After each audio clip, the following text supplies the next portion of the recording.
हमारी लोक माता महाराष्ट्र से आती हैं 31 मई 1725 को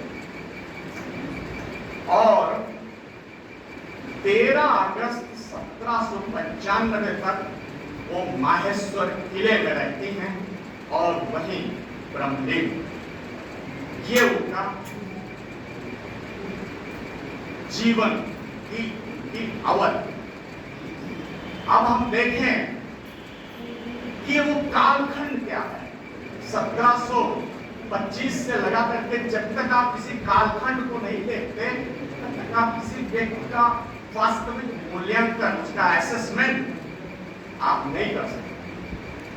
तो मेरी दृष्टि हमेशा विशद रही है, बड़े फलक पर मैं चीजों को देखता हूं और ये ऐसा व्यक्तित्व है जिन्होंने पूरे भारतीय धर्म को, संस्कृति को, जीवन दर्शन को,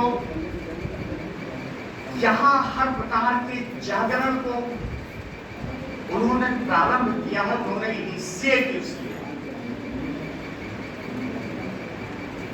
तो वो मालवा की रानी है। मल्हार राव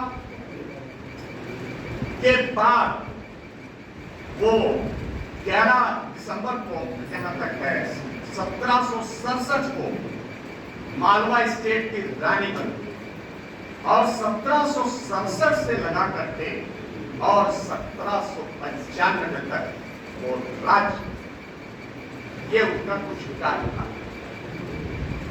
अब हम देखें अगर उनके व्यक्तित्व में कितने आयाम, कितने डायमेंशंस हैं ऐसे व्यक्तित्व में, तो मैं देख करके चकित हो जाता हूं कि 1725 में हमारे यहाँ की पूरी वीरांगना मल्टीफेसिडेड कैसे है। एक तरफ तो उनका जो न्याय का दर्शन है, उनका जो स्त्रियों के प्रति नारी सशक्तिकरण का जो मिशन है, अपना राज्य प्रबंधन है और साथ ही साथ अगर ये देखें तो उनका पैन इंडियन विजन है। वो ये नहीं है कि मालवा या मध्य प्रदेश के सीमित राज्य में या महाराष्ट्र या राजस्थान के सीमित राज्य में उनका विजन नहीं है। आप उनका विजन देखिए तो वो पैन इंडिया विजन है और पूरी भारतीय संस्कृति से उन्हें इतना अनुराग है जिसकी कोई सीमा नहीं। मैंने तो देखा नहीं आचार्य शंकर के बाद इतना अधिक इस देश में धार्मिक जागरण करने वाला, आध्यात्मिक जागरण करने वाला और सांस्कृतिक जागरण करने वाला इतना महान व्यक्तित्व तो मुझे कोई दिखाई नहीं पड़ती। वो सारी नींवें जिस पर आज भारत खड़ा है और जिस पर आज भारत विकसित हो रहा है, उसके सारे बीज हम लोक माता अहिल्याबाई खोल कर देंगे, वो सारे बीज।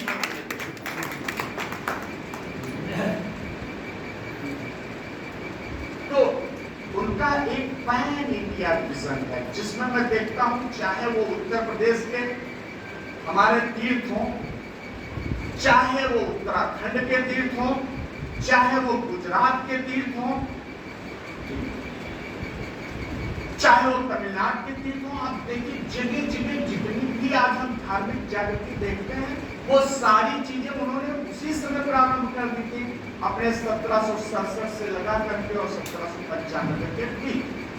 तो चाहे राज्य प्रबंधन हो, चाहे स्त्री जागरण हो, चाहे स्त्री शिक्षा हो, चाहे लोकोपकार की सारी चीजें वो फिलैंथ्रोपी हो, हर क्षेत्र में उन्होंने हम सबके लिए जो प्रेरणा के दीप जलाए हैं, अगर हम उसका थोड़ा थोड़ा सा भी अपने जीवन में ले लें तो ये भारत सांस्कृतिक रूप से, धार्मिक रूप से, आध्यात्मिक रूप से, योग के क्षेत्र में बहुत सारे वंडर्स कर सकता है और हमको उनसे वही प्रेरणा बीज लेना चाहिए, वही सीड्स ऑफ इंस्पिरेशन हमें लेना चाहिए।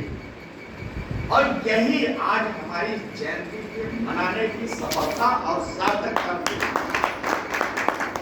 तो मैं अभी बहुत सारे हमारे वक्तागण हैं जिनके माध्यम से हमें उनके जीवन के बारे में, उनके दर्शन के बारे में, उनके कृतित्व के बारे में और विस्तार से सुनने को मिलेगा। मैं आप सबका आभार व्यक्त करता हूँ, आप सबको प्रणाम करता हूँ, आप सबका अभिनंदन करता हूँ कि आप लोग आए और आपने इस जयंती में अपनी सहभागिता सुनिश्चित की। मैं आप सबका बहुत बहुत आभार और धन्यवाद ज्ञापित करता हूँ। Thank you.